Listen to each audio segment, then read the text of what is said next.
Focused on Tim. Do you want to intro it or you want me to? Whatever. Um, Okay. you Let's just you make this real confusing for Brandon when he does the edits. Okay. yeah, Here we yeah. go. I'll intro on him.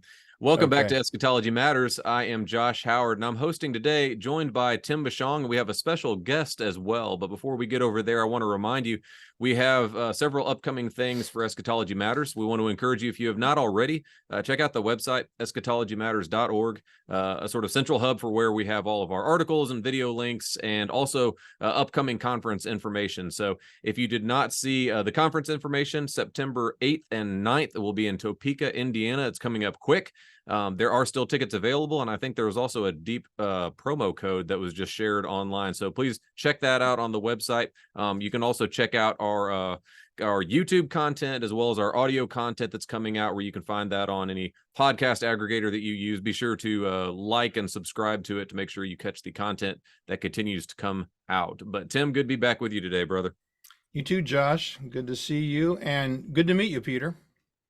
Yeah, good to Even meet you guys too. we haven't even introduced you yet, but it's very nice to meet you here It's all good. here in the virtual world of the worldwide interwebs. Yeah, That's Peter, right. would you mind leading in? Just give us a little introduction to you. I know we were chatting before, but this is our first time talking to you. So a little background on you and your ministry, and also how this chat today came about. Yeah, so I'm currently stated supply at a RPCNA, Reformed Presbyterian Church in North America in Ontario, California. Been kind of on and off with them and looking at other opportunities too. But graduated of Westminster Seminary, California in 22. But I'm on the older side of a Russell College graduate. I started when I was 29, so a few years after college. I was in the fitness industry for 7 years, professionally, did a lot of stuff and still kind of do that stuff. And then started this podcast with my friend who's not here. He's got a regular real person job, 9 to 5. So he can't make these interviews usually, but his name is Nick Fulweiler and he lives in Mission. I'm in Orange County. But yeah, we started this thing, Guild Grace Gratitude podcast, and funny enough, it actually kind of started through eschatology because he got really worried because his church that he was at in Orange County, I won't name them, they were very, very, very, very hard on the pre-mill stuff, and so he was really worried, especially at the beginning of COVID. He was like, "Oh my gosh, the end of the world and the sign of the beast and everything." And so we got started on eschatology stuff, which was kind of fun. And then I think you guys first contacted us when we posted. It was either when we posted that we had, or we published that we had Daniel Hummel on. I can't remember which one it was, but we talked to him about the rise and fall of dispensationalism, and then we got a message from you guys like, "Hey, we had that guy on too, or we like that guy a lot." And I was like, "Oh, let's do something." So it's cool to be here. Yeah, absolutely. It's funny you mentioned 2020 and how many people considered eschatology for some reason during those latter months of 2020. Yeah. Which in a lot of cases, I think it was probably a good development for us to kind of dig in and maybe grow some muscles that we didn't have. I'm thinking of the fitness industry still thing there in the background, obviously, but sorry, keep that metaphor going. I'll continue with it. I'll keep there going. we go. Yeah, so I did notice, and I didn't verify this story, but I saw on social media they were sharing video of a girl using her palm print through Amazon for a checkout line type thing. You put your palm over it, and I thought to myself, well, here we go again. Yeah. But yeah, so in general, where are you coming from? Well, where are you guys? Well, I don't want to ask you to speak for your co-host since he's not there. But yeah, just in general, what have you guys or you discovered about eschatology? Where are you guys landing, and yeah, how can we start to frame the conversation a bit? Yeah, so I started off at a PCUSA church. So I grew up a mainline PCUSA church. I don't recall anything eschatologically from that church. I didn't pay attention. I was a kid and I was not regenerate. And B, I don't know if they took us down on anywhere. I can't recall. But then I went to Biola University after that, or I went to Wheaton College for a year and then transferred to Biola University after that, which, if listeners know, that's like the kind of West Coast bastion of premillennial dispensationalism. And that was just like the context I kind of was trained in. But I never fully signed on to it. I couldn't make ends meet with the Old Testament and premillennial eschatology. It just didn't, for me, it just didn't make sense. And it wasn't really until I just didn't hold a stance until Westminster, and I still really didn't hold a stance for my first year or so of Westminster. But Westminster, I don't think officially, but unofficially is Amill. I don't think they actually like have a doctrinal stance for faculty, as far as I know. Somebody's listening may be able to correct me on that. But so I'm Amill, and my co-host is Amill. So that's more or less where we fall eschatologically. Both of us would admit we haven't put in probably nearly as much as people think we have eschatological thought. But a lot of mine comes from reading Gerhardus Voss and Meredith Klein and those guys. One of my professors was Krim Mittelbarger. I saw you guys had him on the show. We've had him going to have him on the times. show. One of those two. Yeah. Solid. So a lot of people that I've talked to. Dr. Horton was a mentor of mine. R. Scott Clark was a mentor. I mean, they're all professors of mine, so I got to know them really well. So it was what I was most exposed to was the Amill position. And we didn't really do we didn't do too much of what are all the various views and let's critique all these various views. I can't say it was a huge piece other than a few readings that we had. It was not as big of a deal. Maybe it was, I just didn't catch it. But that's where I'm at. No, that's helpful. And Tim, I'm gonna pass the mic here to you here in a second. But Peter, I want to, number one, I was hoping to get you to kind of defend amillennialism in general. No, I'm just kidding. But maybe give us kind of an overview of what was it that drew you to that? Because, and I'll let Tim speak to this a little bit too, but one of the things that's been interesting, especially doing these Eschatology Matters chats, we're trying to encourage broadly reformed eschatological thought, right? So we're trying to look at whole Bible eschatology. We're trying to not just proof text and throw stones at one another, but instead to not only find where we can have agreement, but also where there is disagreement to make it clear and then to work through it as best we can collegially with one another. But one of the things with post-mill, amill conversations, it seems like a very in-house conversation. Very much so. We're all chopping the same tree. We've got the same axes. We're disagreeing a little bit how that tree is going to fall. Like what kind of ruckus is it going to make? I don't know if this is a good illustration or not. How but you know what I mean? The tree's going to be when it falls. Yeah, exactly. Yeah, we're all pretty close, right? We're pretty darn close. That's true. Yeah, I think the disconnect with, and I don't mean this as a slight, but with premillennialism, you're swinging either a different axe or you're aiming a different tree. It's a different axe. Yeah. I'll slight them for you. It's a different axe. Okay, there you go. Yeah, it's a different setup. So, Tim, anything you wanted to speak to that? Yeah, I just got given a really nice axe from a couple. I'm finished doing their Primera Council. It's a Fiskars, 36-inch, very light, and just I saw you post that. As efficient as it gets. Right. I was thinking about this today, and I'd called Josh. I have so many irons in the fire right now; it's ridiculous. And to be honest, the world of eschatology is I just assume it and go on because I'm an older guy. And I'm not going to reinvent the wheel. You know what I mean? However, I was wondering if at Westminster West, you guys went through a historical theology. In other words, how did we go from most of the Puritans being, we could even say either optimistically amill or post-mill, something of that nature, because they weren't pre-mill and they certainly weren't dispensationalists. No. And I'm just using them as a kind of a test group.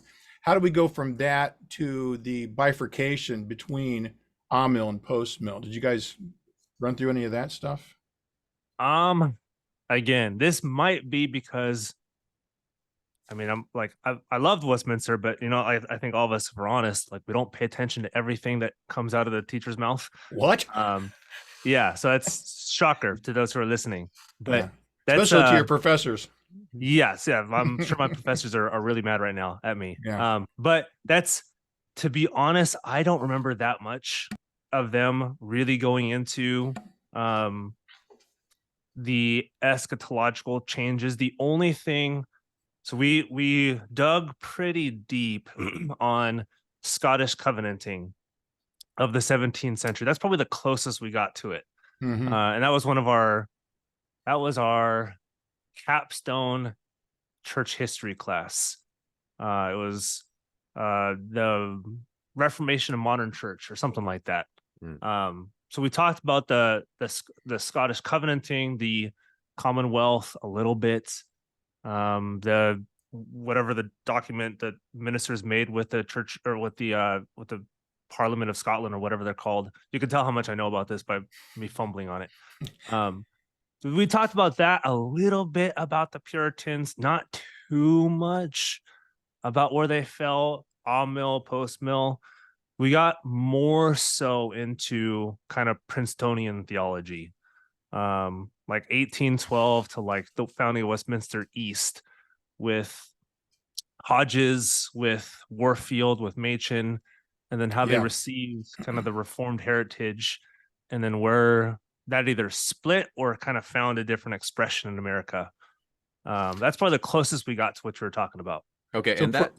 So go ahead, Tim. Sorry about that. I was just gonna say, so not so much in that that era of the second generation Reformation, let's say the English, but then more. We did talk about them, but the emphasis was less so. If we did talk about them, it was a little bit more on their ecclesiology or their sacramentology, a little less, and especially so with the Scottish Covenanters, we kind of hammered on sacramentology with the Covenanters, right? But less so their eschatological views. And we did, but not as much. Yeah, the reason I go there, because everybody wants to go to their because as Josh said, we're all trying to be whole Bible Christians here. Sure. I mean, I'm a pastor. I can't have texts in the Bible that I go, well, hey, I just don't know, problem passages. But I think it's important that we know where we come from. And as one man said, we're Americans. We think Sears is old. Ooh, and it's just not so, So let's see. Westminster East was founded by Machen in 29, yeah. Machen in 29. And then Westminster West followed, obviously. Yeah, 79. 79. Mm-hmm. So it's actually newer than I thought. It's newer than Sears. So it is newer than most things people think. Yeah. I think people think we're like Westminster East, which is still not even that new. Yeah, or not even that old, I mean, but yeah, we're relatively new. We're new kids on the block in a sense. Which I think is really interesting, because that was founded at the kind of the tail end, or wherever you place it, in the fundamentalist modernist controversy. Very much so. And the PCUS, which became USA, they were befuddled by then. And we can't even go to Princeton anymore. Yeah. And yet there's no way that they would have been considered, at least today, the kind of fundamentalists that you're talking about in Southern Cal. I could take an educated guess as to what church you were part of. I spent quite a bit of time in Southern Cal. Okay. I visited the homeland, the original Calvary Chapel out there. Yep. Yeah, that's not too far away from where I live. A little bit of angel music in the background, and that's right. I've never been there, but I know a ton of people have gone there. Yeah. I knew folks that in my old rock and roll connections, we recorded in Los Alamitos. Oh yeah. And went to the Calvary Chapel in Cerritos. Oh yeah. Yep. Which was actually Seal Bay. And to be honest, I was encouraged because my record producers were going to a church where it's verse by verse, right? Yeah, totally. They're one of the few kind of big churches that actually do expositional preaching. That's right. And yet, as a Calvinist, I know they don't like me. And as a non-premillennialist, they would have a lot of things. They'd probably have more trouble with your non-premill than your Calvinism. Yeah, and that's where I think when this YouTube channel started, Brandon, I'm pretty sure this is how it went down. I did a series. I got done with the Gospel of John, did a series in the summer of 21, Victory in Jesus, where I think for the first time, our friend Brandon had heard a non-normal Northern Indiana dispensational point of view. And he starts sharing it. Oh, you got to hear this guy. Well, I knew Brandon he was a guitar player, and I'd produced him when he was younger. So now he's a Christian. He's married. He's just newly minted Calvinist, and he's going, wait a minute. And then he decides to have a conference. I just love the energy that these young men expend. But it really wasn't anything radical. It's just kind of your bog standard post-mill thinking. And this will lead us to the next thing. Two of the guys in my church came up after one of the sermons and said, "Oh, I didn't realize you were Amil, because I had said that we were structurally so close to Amil that we believe right now the church age is the millennium." I wasn't taking. Let me jump in there on that one, Tim. Let me jump in there on that one, because I want to talk about eschatology. That too. No, you can edit that out. Why would you want to talk about eschatology? This is I'm putting the focus back on you, Peter. So you were talking about Princeton, like Tim said. I think this is a great on ramp, right? So you've got the Princeton crowd, which I think for a lot of Christians, it's just refreshing to look back through history and see that that the cultural milieu of eschatology that we've kind of grown up in, at least in our century, is not the dominant one throughout Christian history, and not even close. So I think that's encouraging for a lot of Christians. They read some of the older writings. Sometimes it gets a little tough. Like we were just talking earlier about some of the church fathers, and when you look at the early church and people want to neatly classify them as this or that, and then good luck sweeping. It's not systematized. It's not precise language in the way that we're used to. Because it's not what they're dealing with at that time. Right. And then you get into the original source. You'll hear something very confident. This guy stood on this. And then you read the original source material as best we have. And then you're like, well, that doesn't sound that it's nearly as clear as that description is. Anyway, all that to say, you mentioned Princeton. So let's look at Princeton. You've got, you got the old Chuck Hodge. You got A.A. Hodge. You got B.B. Warfield coming from him. And then you kind of got that latter crop. So you got like the old guard. And then you've got kind of the latter crop. I'm thinking of, obviously most of us are familiar with Gerhardus Voss and some of those that flowed after that. You have described yourself in the Amil camp, and I'm curious because when I read those guys, again, they're writing in a specific time with specific interests, so they're not maybe as clear on certain things eschatologically as we'd like. And yet at the same time, when I read those guys, especially B.B. Warfield, I find a lot to link arms with on that. What's your understanding of, I guess I could ask you this way: what makes you identify as Amil with kind of those figures and that history in mind? Where are you seeing some of those differences play out to such an extent that you'd say, I think I'm in the Amil camp on those things? Yeah, it wasn't until because I know Warfield gets played on both Amil and post-mill because he has some sections that are post-mill adjacent and some sections that are Amil adjacent, whatever it may be. But I think he's using, like you said, slightly different categories, different cultural moment. It wasn't until Pauline eschatology and the eschatology of the Old Testament.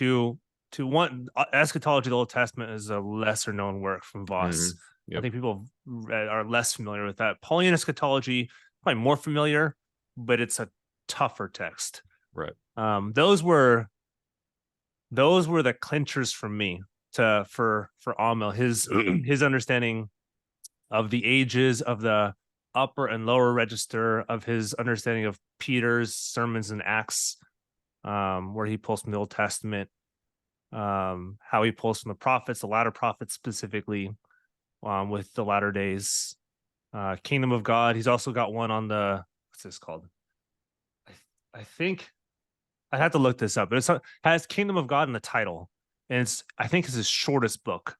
But also one that talks about the kingdom and the millennium, and those are probably the clinchers for me for Amil to say, like, I think I can stamp my name on this. Okay, so you're the person in the pew. I'm hearing you say this because, again, a lot of our channel is, we're trying to distill eschatological thought down to the lay level, or to the palatable level for people who aren't doing this every day. Kind of like Tim described. They're busy, they got a bunch of different things going on. So what exactly is it about? You mentioned kingdom.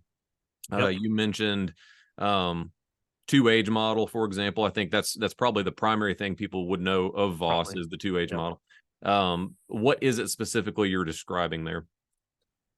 So when specifically the sermons in the book of Acts, both from Peter and from Paul, and then somewhat, and this is also kind of a more, I guess, contested what Jesus says on the Mount of Olives, and then after the Mount of Olives, how they use prophetic language when the prophets will talk about in the latter days this stuff will come, or persecution, whatever it may be. Because I think what people think is we hitch our wagons on Revelation. We hitch our wagons specifically on Revelation 20 with the the millennium not being a physical, like you guys said, 1,000 year, but a spiritual reign of sorts. And like there's quibble about that, of course. Hmm. But that's where we're like, for average church member, it's like, how do we understand what Peter and Paul, how they use the prophets' language of in the days to come, in the latter days, the Messiah will come, or whatever it may be, or this is where the kingdom will manifest. Hmm. That's probably maybe the pinpoint of where we see Amil language. Yeah, and I think if you're looking back, I mean, if somebody's, for example, if somebody's interested, Introduction to Voss, probably the easiest on ramp would be the biblical theology. Yeah, although it's probably the hardest work. It's Yeah, I probably mean, the easiest. it's like the easiest comprehensive on-ramp, view, yeah. right? Like it gives you kind of the footing from which to see this That's thing. true. Yeah, it gives you kind of a holistic Voss thought versus Right. just kind of separate stuff. But it is. Right. I'm going to warn people. It is that's a Well, rough. yeah, we can preface it by rough saying read. like nothing Voss wrote's going to be easy, right? None of it's No. easy. Okay, No. he's not writing. His goal is not like ours at going to the lay level with this stuff. Oh no, it is seminarians. It is those who are working towards the church or PhD, whatever it may be. Sure, yeah, but you got like the Pauline eschatology, and what you mentioned about it was one of the things I found so just groundbreaking about it was just his conception of, I mean, essentially, by the time you get to the Revelation, you should have been taught eschatology. Like you should have been learning this. I would say in the Gospels, that's been some of my primary focus, but also he's focusing on the Pauline epistles. It's not relegated to the 66th book of the Bible. Right. Yeah. This is something flowing through that by the time you get to that confusing portion of Revelation, like there's a lot of symbolism, imagery, but like, okay, I've got my grounding at least. So I think that's helpful. What's interesting to me, and this has been a lot of Tim and I's discussions over the months, probably over the years at some point, and this has been a lot of the questions that come in is like, what exactly though cuts an amil from a post mill on these issues? Because for a lot of what you just said, including Voss, a lot of post mills are saying, I'm right there with you. And even with the two-age model, like for example, I have always found the two-age model very compelling, this age and the age to come. I can also recognize that there's references to a Jewish age, and I don't think many amils would disagree with that. There's a lot of post mills. No, there's a little bit of a camp. Yeah, there's the Riddlebarger versus Horton camp on how the Jews are branched back in, or if they're already part of the church. Okay, Romans 11 stuff. Yeah. So you've got that, but in general, you can look at some form of two-age model, probably across both, across amil and post. Maybe a little more of a stress on the 70 AD turnover as opposed to the death and resurrection turnover. You've got a lot of continuity there. So what is it exactly? So like I'm hearing you, and I'm hearing Voss, and I'm hearing all that, and I'm with you, and I see B.B. Warfield a lot in this conversation, right? Kind of pulled in both camps. What is it about the amil view? Because specifically, one of the things I'll just lead in this way. I don't want to be deceptive with what I'm trying to set up here. I feel like I know what's coming up next. Yeah, it's the spiritual dynamic, right? Like this is where essentially a lot of these conversations are going to come to is, what exactly is that spiritual dynamic? Because I think for many of us, we'd say, of course, it's spiritual. Like I don't know anyone that's denying that, and I try to read and listen a lot. So we're all recognizing it is spiritual, but then some of us are saying it's not just spiritual. Can you talk a little bit about that one? Like lead me into where you're thinking on that. Yeah, are you talking about the spiritual reign, or what are you talking about specifically? Yeah, so as far as, between and post, we're united in the fact that we're all kind of under this big post umbrella. And I don't mean that in like I mean, as far as we all expect Christ to return post the millennial reign. The amillennial, post-millennial discussions, though, is kind of like an in-house, in my view, very in-house, like in-house and in the same room discussions of like, but what does that reign look like? So where is that reign manifest? Where is the kingdom established? And all of that's really, in my mind, getting down to this spiritual, physical or sacred, secular or heavenly, earthly distinction. Yeah, maybe a helpful kind of hat hanger, because I know amil will get split, especially on the reign, between kind of like pessimistic or optimistic amils, and the optimistic are closer to the post mills, especially towards the reign of Christ and kind of the gloriousness of the earth and how pervasive it becomes before. And not to say I don't hold a firm conviction of that, but I guess not experientially, but just seeing the through line from both Old and New Testaments, not so much of a when Christ comes back. I know this doesn't directly answer the question, but I feel like it's connected. No, you're good. Yeah, he's not coming to a for lack of a better way of saying it, like a Christianized world.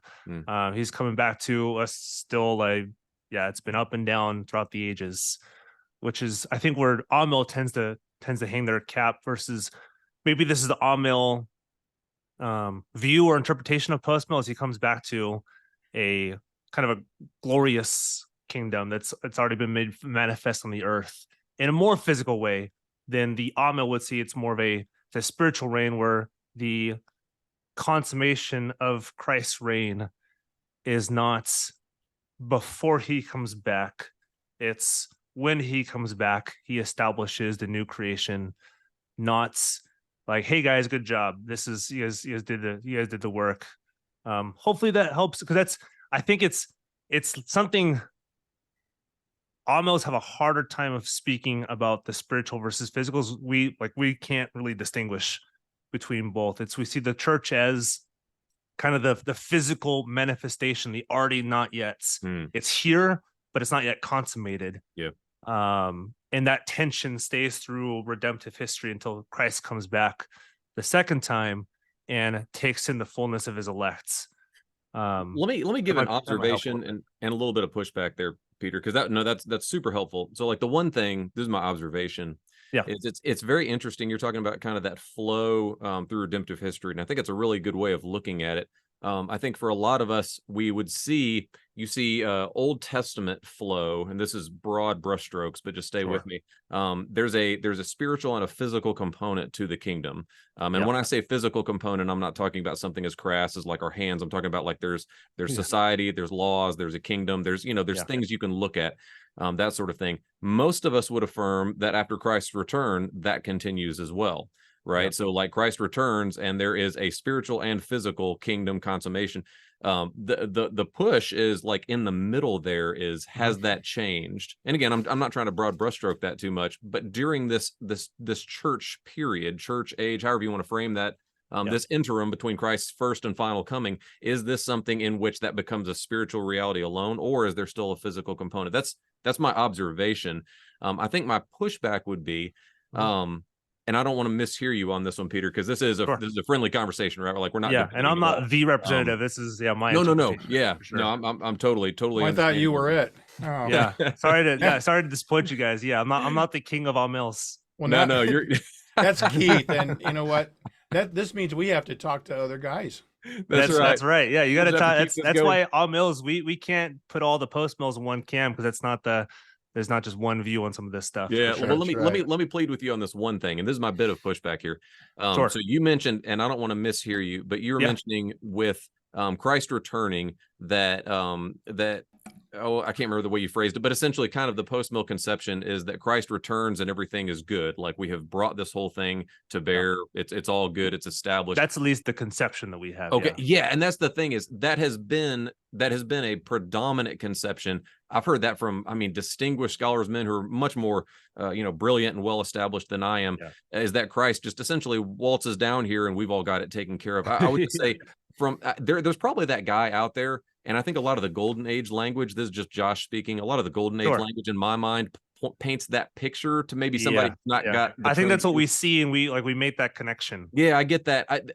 I have read as many post-mill and listened to as many post-mill authors and scholars as I can find, and I'm still doing so. I can't find that guy yet, because all of them are saying sin continues. It may be decreased, but it continues. Persecution, again, may decrease to a minimal level, but it continues. All of those things continue until Christ returns. And many, especially of the classic variety post-mills, and I'm thinking here back to like the Princetonians and that era, they're strongly affirming the fact that there's a satanic rebellion, a widespread satanic rebellion at the end. Of course, they're looking to Revelation 20 for that sort of evidence. So I would just say that's been a bit of the I don't know, maybe frustration, and not with you, obviously, but like, communicating. You can lay it all on me. Just lay all your frustrations out on me. I blame you for all the errors of the world. No, just trying to communicate that fairly and accurately, getting past that misconception, because I'm sure there's that guy out there, and he's probably on Twitter, right? That's the way these things work these days. But that's unfortunate. Twitter is not the paragon of academic debate?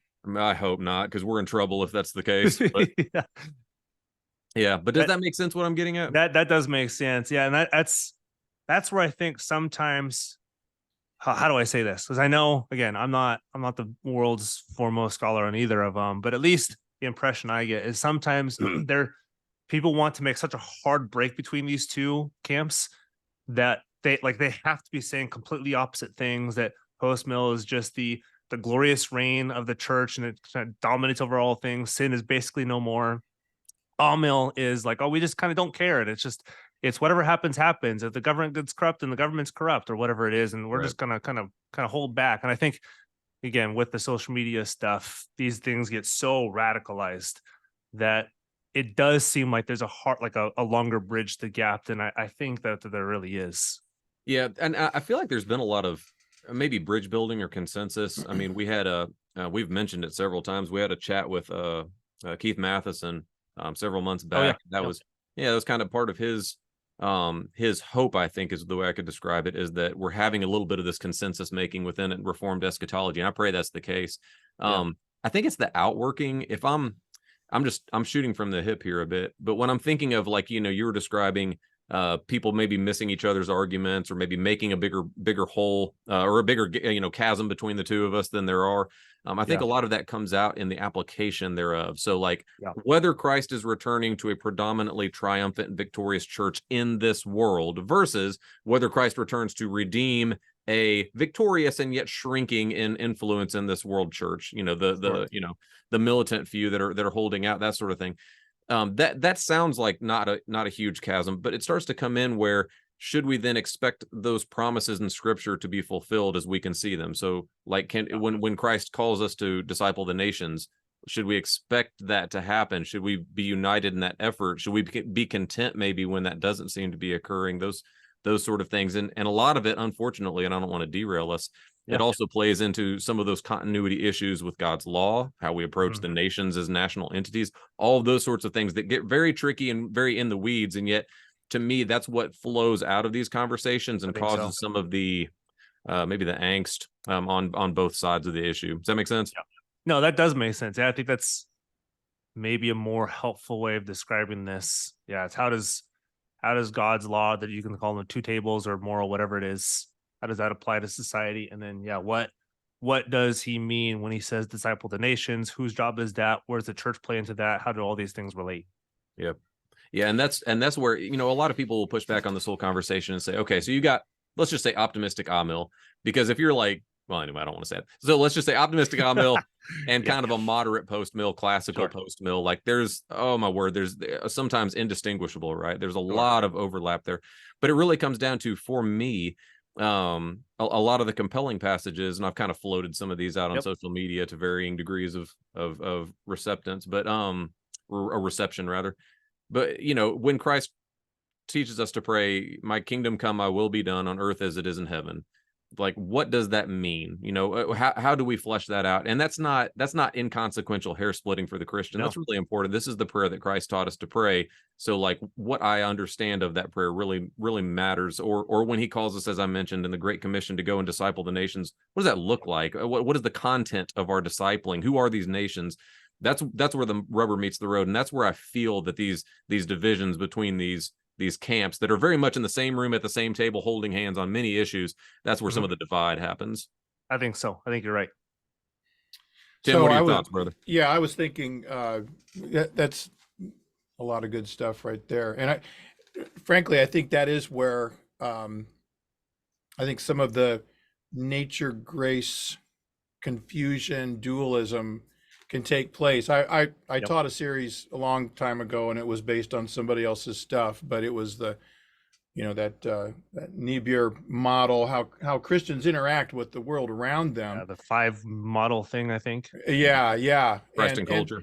And the one we kind of reject because it's based on unbelief. So, it's like Gerstner said, you got these 3 views of soteriology, and one of them doesn't believe at all. So we don't even deal with those guys. But one of the proponents of, I would say the side that I've stuck my flag into, he says that it really comes down to, and now we're talking about, and I'll be like Josh, I'm using broad brushstrokes here. Totally. In fact, I love broad brush. Yeah, the broader the better. Yeah. I'm still waiting for Voss for dummies. You know, Francis Schaeffer is Kuiper for dummies. It So. actually, so just to kind of wet your palate, it actually might be coming from one of our professors at Westminster. Okay, He's Is working that on some right? stuff to that'd be cool for lay people on Voss. Very That'd cool. That'd be good. Anyway, the guy was trying to make the case, and I know he's preaching more on it, but it really is the stuff of creation even redeemable at all? You know, the Anabaptists said, no, it's evil it's all irredeemably evil. The Christ above says, well, it just needs supplemented. I think that the two kingdom model, it's like, well, it's kind of in paradox with one another. And then you got these crazy guys out here saying, oh no, it's stuff is good, and the goal is to go back to the garden through the gospel, through the successful Adam. What would you say to someone that would maybe push back a little bit on the more pessimistic end of amillennialism? Because, you know, when you were talking, I was thinking, okay, yeast in the dough, mustard seed, it seems like the whole thing's permeated. And yet at the same time, I'm a reasonable postmillennialist. I know there's going to be sin until because of what happens at the end of 20 and hellfire from on high destroys all of Christ's enemies. Yeah. But how would you respond to that? Yeah, so I maybe like Josh had from me, maybe a little bit of pushback. So I am a two kingdom guy. I don't like the talk of radical two kingdom. I know that's anathema to a lot of people. I just think it's like it has been, like we talked about with Amil post-mill, it has been so radicalized from the theonomy group. There's been so much chasm, and yes, there's some kind of major disagreements.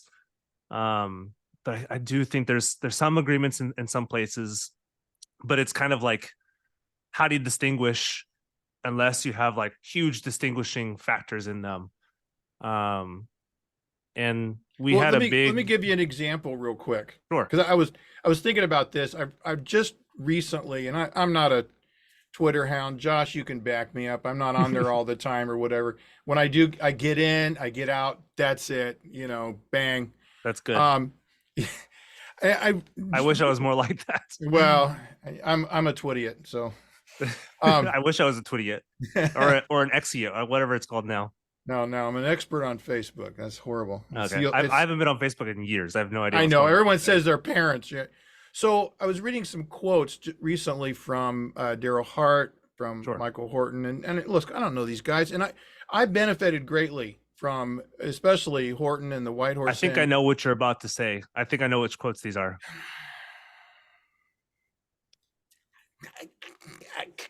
Yeah, and here's my thought. I was like, okay, this really is an attempt to be as absolutely consistent with your view of a common kingdom as possible. Sure. Okay. And my thought is the Bible doesn't present that explicitly. What it does present is kingdom of light, kingdom of darkness. Yep. You're either in Christ, you're not in Christ. Well, I mean, as a two kingdom guy, how would you, what do you say to yeah, I'd say same thing with Amil post-mill camp. There's perspectives within two kingdom. And they're not all uniform. Yeah. So I think what people do with post-mill, people do with Amil, is they lump everybody together in one of these two camps, say everyone believes this, everyone believes that. When it's just not the case. Yeah. Yeah, you're right. And it's easy to go, well, some of your own poets have said, and just kind of blow everybody off. And that's not fair either. I think that as Josh was saying, you know, these are outworkings of some of the fundamental things you bring to the table in your view of where we live right now. So we both agree right now, this is the redemptive age. Christ is putting his enemies under his footstool, or is making his enemies a footstool for his feet. Our church just did a version of Psalm 110 that's being shared, and people are like, can we sing this? You know? Yeah, we sing Psalm 110 at our church. Hey, well, go on my. We're psalm singers only. We sing this all the time. Oh, that's right. You have the RP, or yeah, we're of the truly elect over here. We're the TR group. Yep. But not because you think electric guitars are worldly. I do think they're worldly. Yeah. So you should get rid of everything behind you. Oh man, I knew it. I knew it. Well, all that to say, I'm just kidding. I don't think if I if I know, fell in that I someone's know. worldly, I would not have what's behind me. I'm all about this stuff. Is that what you use in communion too? Oh, we use real wine. Yeah, we got a guy who teaches other people how to make wine, and so he supplies our church with communion wine, which is fantastic. So that regulative principle, you believe that the church is the kingdom. Yep. Right? Westminster. Mhm. I would say I think the church is a humongous part of the kingdom and the jumping off point for kingdom exercises and all that stuff. How would you respond? Let's say, I mean, you're in California. Yep. You're right there. And in fact, We're you're in the quote unquote godless state. Yep. I know. I right. hear it all. Right. So does the church you pastor, do you have I don't pastor yet. So I want to make that. I'm a stated supply. So I'm not an ordained pastor stated yet. supply? I was thinking about that. Only Reformed people know what that is. Yeah. So I want to, because I know people will listen. It's like, you're not a pastor yet. Because I know I'm not ordained. I'm not a pastor yet. I'm stated supply, working towards ordination. Yep. Well, good. We'll pray for you, Peter. That's Appreciate awesome, and it's a high calling. What if the local sheriff started forbidding Christians to meet? Would there be a lawful and biblical response to that command? Of course. Yep. Okay, because that you would see that as being a clear violation of the COVID. God, man. Yep. Not the COVID. Sorry, because we were out there in 2020 when it just shut down. It was something else. Yep. What if it was something that's not as explicit and yet a violation of God's law? If you know what I mean, because we would say Hebrews says meet together. Yep. He's saying we can't. We'll have to obey God rather than men. Would you attempt to change the law or whatever the local ordinance was that put that there in the first place? That's a good question. I think this also hits on some of the stuff we're talking about too. And people may wonder, how is this connected with eschatology? But I do think I do think there's some inroads with eschatology. And especially so with kind of the two kingdom amillennial camp. And I think we get lumped in, like Josh was talking about, we get lumped in with saying, no, we don't do anything with the state. But we just say, we're very specific. The church does not deal with the state. The people who make up the church deal with the state. So if we have officers or legislatures, and do your thing. Like if you want to change the laws, absolutely change the laws. But we as the church aren't going to go call the government to go change the laws, if that makes sense. Can I give a little question back on that one? Yeah. Okay, so because I was going to have you rapid fire answer a couple real quick questions, but yeah, that doesn't seem appropriate. Now, let me ask you this: Kingdom of God as a spiritual kingdom, that does not issue political or social decrees. Agree? Depends on how you define it. Yeah, the definition's tough. And let me say, allowing for definitional vagaries, just in general and whatever way you want to define it. Would you agree that again, I'm not trying to trap you here, that the kingdom of God is not issuing political or social decrees specifically? Or would you think, if you were going to define one of those, where would you push back on that one, Peter? Yeah. So it's, how do I put this? I know where Peter Lightheart falls in this, and I've read his book. What is it called? On Earth as in Heaven. I forget what it was called. It was published by Lexham 2 or 3 years ago. I think he's a post mill, right? I'm pretty sure. Mm-hmm. Yeah. I kind of saw what he was saying with the church as a political in the classic sense. We're not all political in the sense that we don't say anything. We are of a different political realm. Okay, let me define what I meant, because this is actually, I'm not drawing from Lightheart. I'm drawing from, I don't want to keep his name out of it. This is from a mutual friend of ours, who I greatly respect. But this was part of his definitional categories for amillennial thought. And I thought it was interesting because one of the arguments that I've heard, and again, lots of different flavors of two kingdom theology, but it's, I would say, inescapably related to your eschatology, I think. So if you're specifically with postmillennial thought, so if you were to look at the church and say, can the church as such say, we think that there ought to be social mores and rules and values, or even enacted in laws as social mores and values are inevitably done. We want those things as the church as such because they are God's values as such. In other words, not because we think these are good things for mankind, but because God has spoken and we want that honored in the social mores of our society and in the laws enacted thereof. What's your thoughts on that? Yeah, to help me, are you talking about, or maybe this is kind of all the above, from the pulpit, like ecclesiastical assembly? What are you specifically talking about with the decrees? Yeah, I'm certainly not talking about some sort of theocracy where the church is the state, right? I'm not trying to blend categories. We're all fans of Kuiper here. So we'll keep the spheres separate to the extent that they are biblically. But as far as the church, in whether it's from the pulpit or whether it's we're all in a prayer meeting, like however that's vocalized or brought to bear, the church saying there's something evil in our society and it's being enacted in laws, we as the church want to speak to that as the church. And we want that enshrined both in the mores and values of our society, but then reflected in the laws and statutes of our society as such, not because it's some vague generality of goodness, but specifically because it's something that's decreed by God and his word. Yeah.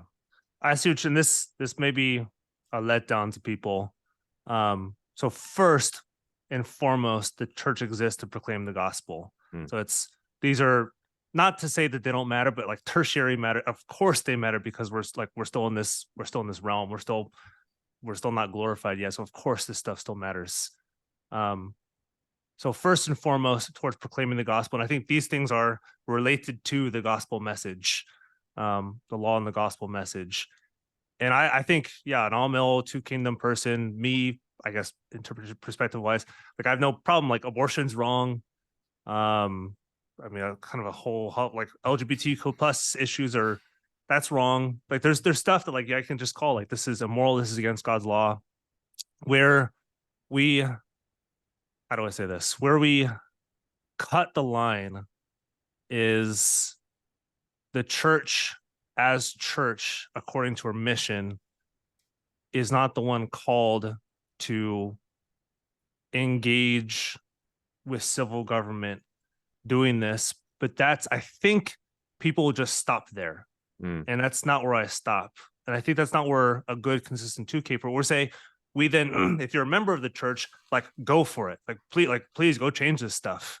But the church as the church does not, but the members of the church absolutely do. And see, and Peter, I'm glad you walked me through that because honestly, this is a conversation again. I'm not sure. trying Yeah, totally. But like that's the reason why I say is I think like we're talking about, it just gets cut at the church doesn't do it. Yes. And people assume that a two-kingdom all-male guy has nothing to do. We don't say that. We just say the church as the church. And that's why I said call out the as stuff, such, but the right? people who make up the church absolutely do it. So Christians doing Christian things. So this is where to me, and I'm trying to draw for the listener because we've been going down a trail. I want to draw it back, and this is what I'm kind of seeing with that whole Amil post mill talk.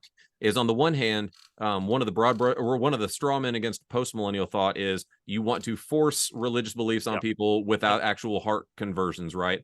Again, that guy might be out there. I've never read him. Everybody is making a big deal about God must regenerate the fallen man. So we'll do that. On the other hand, they're saying, amillennial guys want to hang up their hat and not see anything Christian happen in this world. And like you said, I've not heard that from them. I'm sure they're out there. And they're probably on Twitter. But going back to the difference is though, and this is where it hits home for the Christian between amillennial and postmillennial thought, is the church called to do those things. So when the Christian encounters Matthew 28, and we read that we're to disciple the nations and teach them to observe all that Christ has commanded us, does that include as the church's call, and this is me speculating, does that include as the church's call that we disciple nations to obey the decrees of God? Because that's where you're going to see a lot of that divide between the post and is we're looking at very primary passages, right? Like these are some of the marching orders of our church, and we're looking at how are we to go about those things. And it's going to be a very, again, we're chopping the same tree, but it's going to be very different in the way that's working out. Does that make sense? Yeah, I think that's right. And that's like you were saying, both sides get radicalized. And so we assume the all-mills don't care. And just like, we have our church life on Sundays, we don't do anything else. And then throughout the week, we're civil people and we don't really have any dealings with the church, which is not what, again, I can't say all mills and two kingdom guys, but I think the ones that I've been trained under, They would certainly, the guy who I've been most influenced by, at least two Kingdom Wise and All Mill Wise, is David Van Drunen, and he's a lawyer, or at least he's passed the bar in Illinois to be a lawyer, and so it's not like he doesn't care about the law and legislation, all that stuff. Right. But we just have a different interpretation of how that's done between the church and individual, and not even around the Great Commission. And we can talk about the Great Commission too. And also a phrase that you guys used about going back to the garden. We would quibble about going back to the garden. We'd say we're moving towards new creation, which is better than garden. Oh, I would never say going back to the garden. I don't think Tim would either. I actually used those words, but I was he did use that. I just wanted to okay. I used sure. that phrase, but what I intended was that it's paradise restored. Okay. I'd say not paradise restored, paradise glorified. Yeah. Yeah, well, it's fallen now. It's obviously we live in a and that world might just be like a semantics thing. I don't know. Yeah, I think it is, because we all acknowledge that the world we live in is full of hurt and pain and suffering, and there's a whole lot of people who don't know Christ, and a whole lot of people that seem to know about Christ but don't care. So let me ask you this. You say you're influenced a lot by David Van Drunen. I've met guys that came from Westminster West. They just very high esteem. I have heard him say some things that were concerning to me, but that's probably because of my Francis Schaeffer background and all that stuff. We'll see. Would it be legitimate for me as an ordained pastor to travel to the State House in Indianapolis and publicly admonish the governor of the state of Indiana to make abortion completely illegal in the state of Indiana? I think you're going to get a range of opinion on two. What's Kingdom your All Mill opinion? Guys. Yeah. So my opinion personally, and this is, I think people want to radicalize this, but I really don't. I have a really hard time because of the power that's in the pastoral office of. And not even around abortion, because I think that's kind of a clear-cut issue. But around other stuff, is I think it can go kind of broader than this stuff. And of course, I'm going to speak against abortion. I have no problem speaking against abortion. At the State House, addressing the governor. Yeah, I think I have no problem. Yeah, okay. Talking about abortion to the governor and saying, "Hey, this should be illegal." As a representative of the church. As a person, as a Christian. Yeah. No. That's not the question, though. That's the whole kicker here is as a Christian doing Christian things, or as a pastor, as a representative of the local church. So I'll say the reason why I have a hard time with pastor as a local church, because I think, again, I have no problem with I have no problem with denying abortion access, no problem whatsoever. I just think it gets after that a little wider on liberty issues that I have. That's why, like, I don't want to sound like I'm trying to kind of dance around the issue, but I think a lot of pastors think we have kind of omniscience over all things. We're like we have all the tools, we know all the stuff, but we're specialists in the Bible, and that's what we should be. We should be proclaimers of the gospel, and it's easy to like kind of use the office to like say this is what you should believe as a Christian, and there are rooms like modesty issues that you can have kind of interpretation on that stuff. But I agree with that, but we are talking about the slaughter of unborn babies. Yeah, and I have no problem saying you should not slaughter babies for any reason whatsoever. Right, so you would see a distinction between a pastor publicly denouncing, say, girls at a beach, how dare you address this immodestly, and a pastor, again, because I did this. I literally went to the State House and admonished them. Do you know how I started my whole address, though? Sang Psalm 100, the old 100th, as loud as I could. And it was pretty much a solo because none of the evangelicals knew the song. I was so sad. They might not know the Psalms at all. And you can guess what the opposition crowd looked like. It was all pagan, purple-haired, bedecked, And the reason I bring that up is because that's kind of sometimes where I would think, okay, why not church speak prophetically on areas that there is simply no question about it. And again, I'm in the SBC, so I've heard some of the 9 Marks arguments. Well, you don't know the strategy. They're going to allow it for a while so they can really get it later. Yeah. And I'm like, well, okay, you should prove it, Um, but doesn't the church have because I know premill guys that'll do this, and Yeah. they don't even have any qualms at all. They're like, oh, this is it. I think I understand your point though, because there has been a history of the church speaking with great authority on issues that aren't explicit in the text. Is that kind of where you're? And that's like, I want to be clear that there are clear biblical issues that we can absolutely stand, like you said, prophetically. And I mean, I would say from the pulpit, you can prophetically go against these. And that's where I think people think all mills and two kingdom people will say, well, like, no, we can't talk about cultural issues at all. It's just about the gospel. But like the gospel is countercultural in so many different ways. But you will get a range of opinion in the all mill two kingdom camp. And I'm not the only representative of this. And there will be some who say you can't. But I think the thing we do agree upon is it's not the primary mission of the church is to proclaim the gospel. It is not to influence legislatively civil governments, though individual Christians. And that's where I think a lot of the quibble comes in. Right. But So you'll have people in other in our words, camp. it can never be less than the proclamation of the gospel of Christ. Yeah, and that's where all mills and two kingdom people get afraid that because there's so stinking much cultural sin and cultural craziness out there, that will become the primary thing in the church versus proclaiming the gospel, which changes hearts and changes morals. Yeah, and I think that's where we see that's where you can get a reaction from the all mill camp. Is like, hey, like I heard no gospel in that sermon whatsoever. All I heard is you did like declaiming against cultural sins. Absolutely, go for it. But man, like that better be attached to the gospel. I agree. I agree 100%. The prophetic voice of the church can't just be law. Yep. Thou shalt not kill.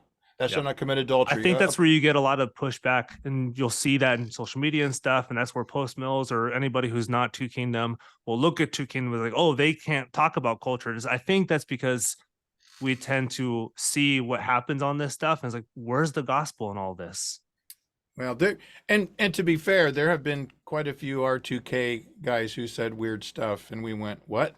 Yeah, there is. Yeah, it happens. Yeah, yeah. We're two kingdom guys. We're sinners just as much as anybody else, so we're gonna say stupid stuff every once in a while.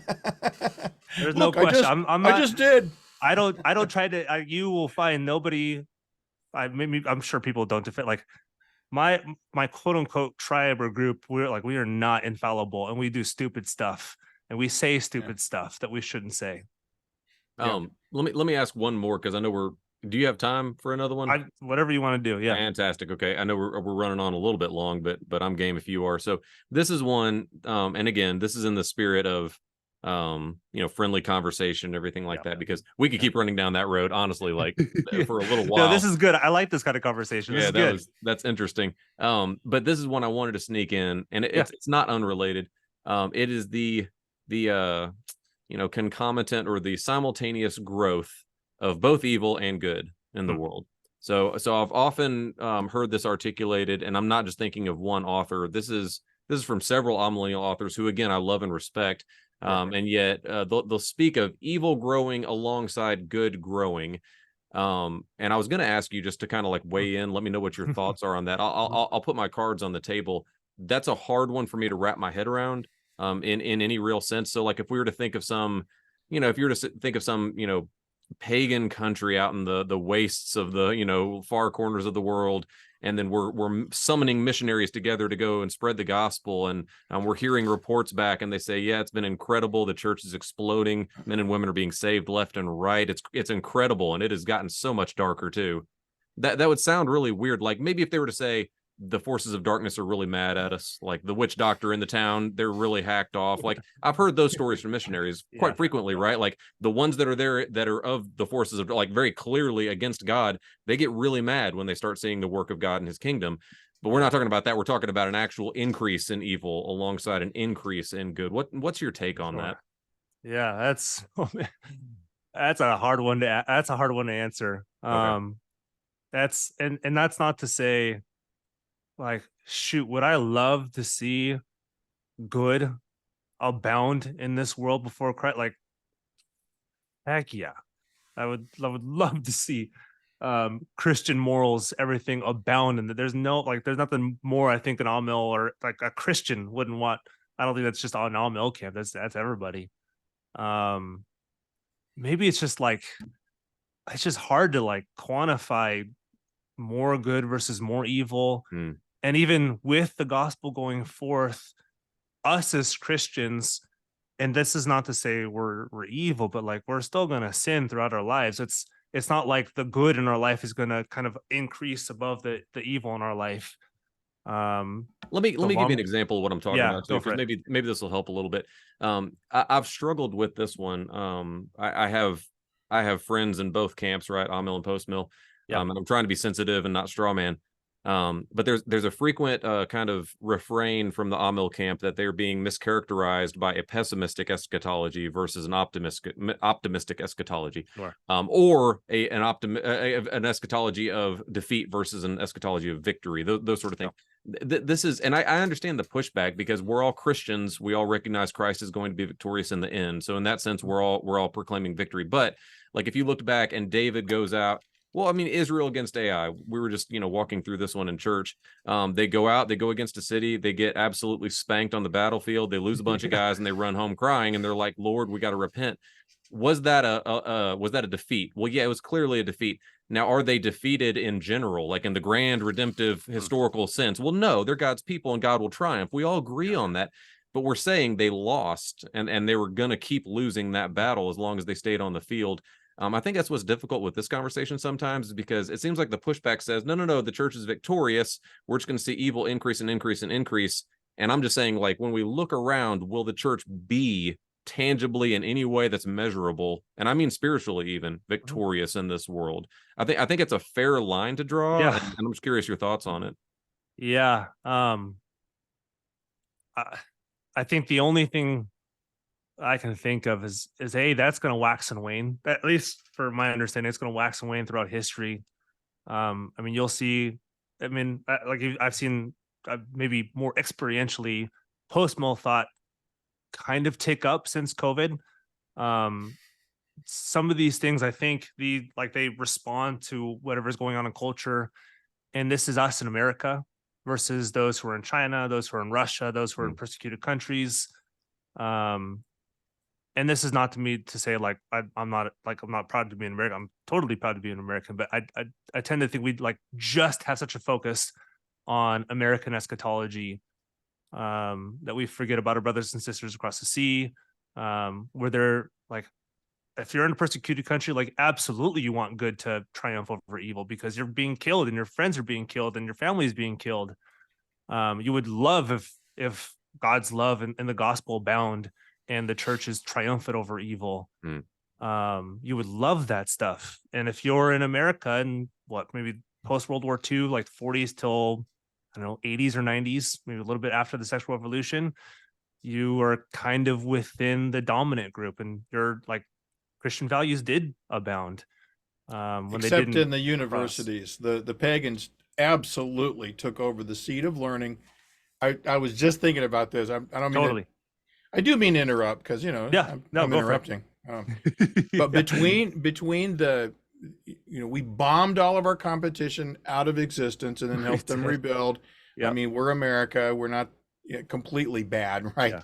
But during that time period, there was a general, while you saw these big revivalists, and we're all reformed here, we would look at that and say, what, every Sunday is going to be Moody Sankey or, Billy Graham or whatever. Yeah. But boy, we just took the hands off. And I remember Francis Schaeffer saying, I think this is one of his public addresses where it's, probably on cassette somewhere. But he said, I think I have a right to ask, where were the Christian attorneys? Where were the Christian scientists, the biologists during that time period? Because we were, as you just said, we were kind of the ascendant group. And now that's being used against us now. So, well, you had your fun. Now it's the pagans' turn, and we're going to kick your butts. I think even back then, and Kavya, I wasn't alive, so I don't know this. I don't know this experientially, just through reading and some videos, I guess. Take this with a grain of salt. But I do think even with the rise of kind of liberal thought within the universities, post World War II, you could say. Yes, it existed pre-World War II, but I don't think it was as big. But I think it was recognized as such. There was the culture recognized the difference, and if you could say, like, kind of conservative values did dominate. Yes, there was, of course, liberal values within the university, but I do think, in a sense, it was like, well, that stuff's weird. It still Yeah. existed, but it was weird at that time still. And now it's more like that is the norm, and everything else is not so the norm. And that's where I think I'm just maybe not I'm just not stoked with the optimistic pessimistic Amil labels. I do think that just so changes with where you are culturally. Can I suggest one thing, Peter? Yeah, go for it. Because I think this might be a little bit of, I don't know if this is pushback or not, but like because I agree with you. Like, number one, oftentimes all of our theological views, but especially maybe eschatology, are kind of like formed by where we are. We look around and it's the world we see and the culture we're in, that sort of thing. So I think that's a fair critique. But also we're talking about trajectory, right? So like if you were to think of like a roller coaster going up the hill, and it's got the hills and the valleys, and it's climbing and then it's descending and all those sort of things. But we're talking about, like, is it moving upward or is it moving downward in general? So like we right now in the West, we find ourselves having been on a hill, and it looks like it, at least in my estimation, maybe we're in a descent, maybe a rapid descent. We can still look to other places where people have been in far deeper valleys than we are. You mentioned some persecuted countries, and that's fair to note.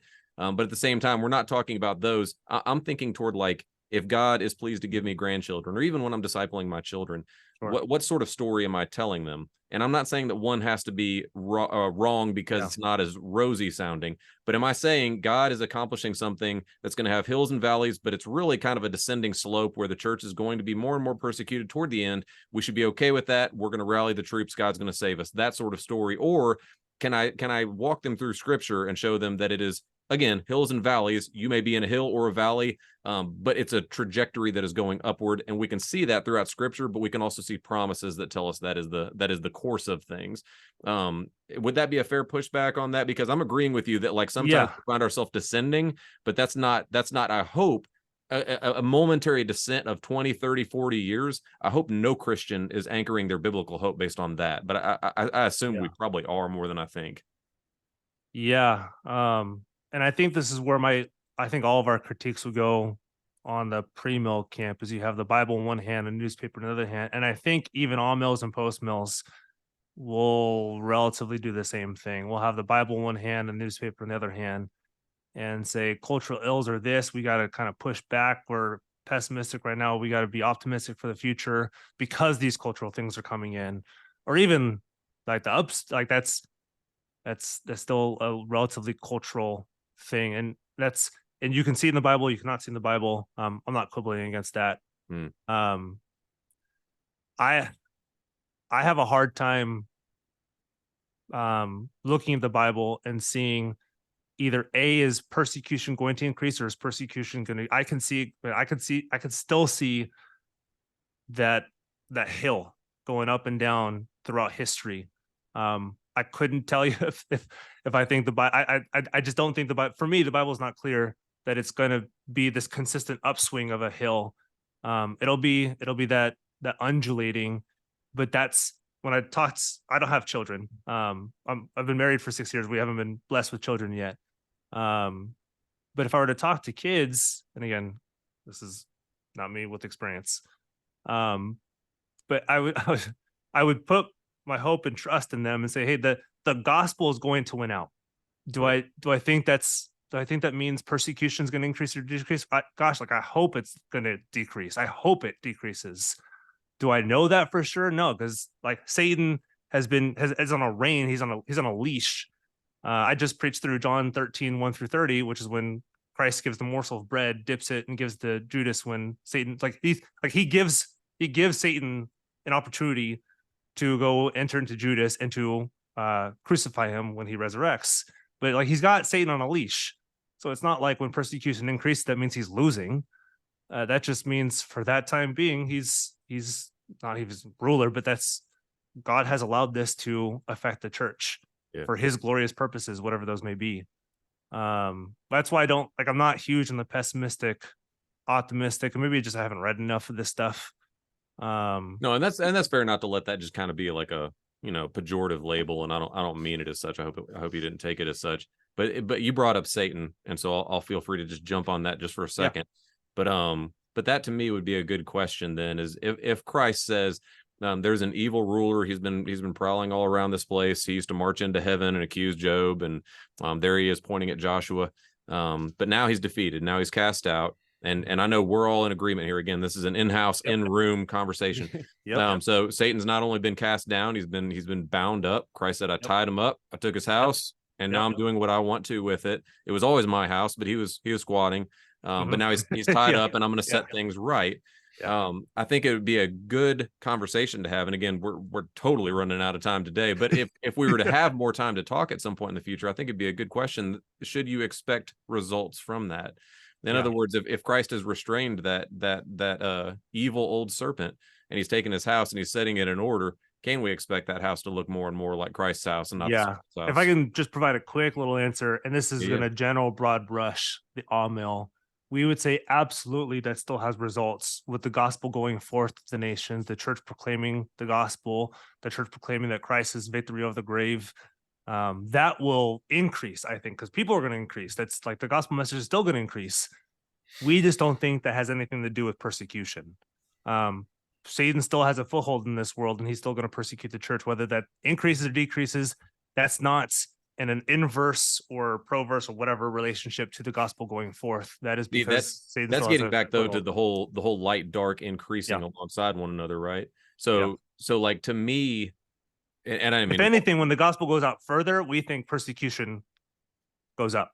And to an extent, I would agree with you, right? Like as the light shines, the dark, we're told, hates the light. John 1:5, so its deeds are evil. I agree with you there. This is, and I apologize, I didn't mean to walk on top of you there a second ago, but no, go for it. But if we're talking about the house, though, going back to that old illustration, so Christ ties up the strong man, and he's setting the house in order, and there's dirty bits to the house, so it can't just be a numerical growth thing, because that would just mean like, well, the house gets bigger. And so Christ is tidying up, but the house is actually growing, which means the dark, untidy bits are growing alongside the rest of the house. That's where I struggle with that analogy sometimes, because that doesn't seem to fit the illustration. And it's not like demons increase in size, but it's the more vibrant or like have more progeny. I don't know. It's not too dissimilar for when Christ was on earth. Like you all of a sudden saw a lot more demon possession when Christ is proclaiming the gospel. And not to say you didn't, because we don't have recorded history for 300 years between the end of the Old Testament beginning of the New Testament, but you just don't. Of course you see evil and darkness in the Old Testament, but you don't tend to see all that much demon possession in the Old Testament. But you do with Christ's incarnation. You just see a ton of demon possession, and then you see the crowd, people like, what is going on here? We've never seen this stuff. We can't find this guy. That's where not my pushback, but it's it did increase with Christ, and you would think it would decrease with Christ. Oh no, and I'm agreeing with you. I think the difference we could draw would maybe be what I hear you saying is like the level of their opposition. So like, because I agree with you, like there's demons popping out. They're walking to a village, and it just mentions, by the way, they cast out some demons on their way there. So it's like it's everywhere, right? It's everywhere. But the level of their fighting to me is not indicative of their prominence in this world. No, not at all. Or they're holding sway. And that would be my only pushback is if we have a picture wherein light is expanding and the darkness is fighting harder, I'm on board with that. If it's a picture of the light growing and the darkness growing in size and in influence, that's where my pushback would be. And I think you would get a pretty hearty amen from Amils on that. And I think that's where maybe Amils get misunderstood, is we're not saying that evil is going to increase. It's just going to get harsher. Could I suggest some do? The what? Could I suggest some do pretty clearly? That and again, I say that not to argue, but that's been one of my struggles working through this. Is some amillennials are very clear on this, that evil must continue to increase in size and in influence before the end, and that's where I'm kind of pushing in on, because I don't think I'm arguing with you as much here as some friends that I'm thinking of, if that makes sense. And that's where I think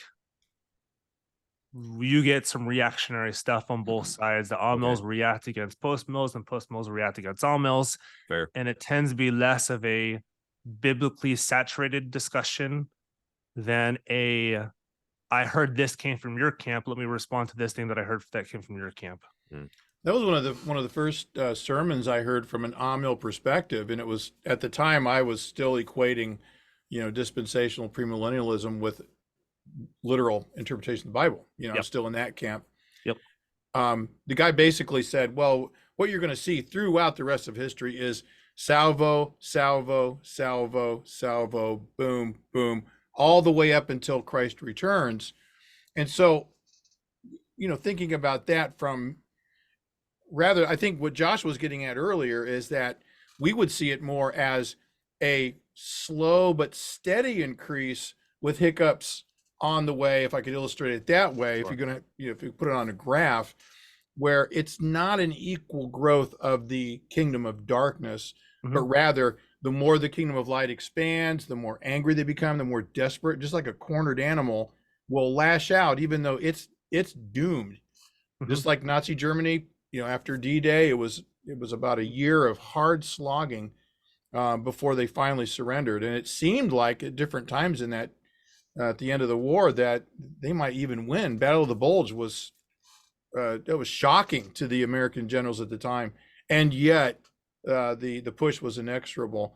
And I think everyone's a creature of their time, and we'll look back, and I think school children in 2070 will look back on our time as, do you remember when the ladies thought they could be men and men could be ladies? Remember how crazy those people were? But they'll also look, I think they'll also look back and say, can you believe that there were Christians who didn't want Jesus to be considered Lord of America or whatever? You know what I'm saying?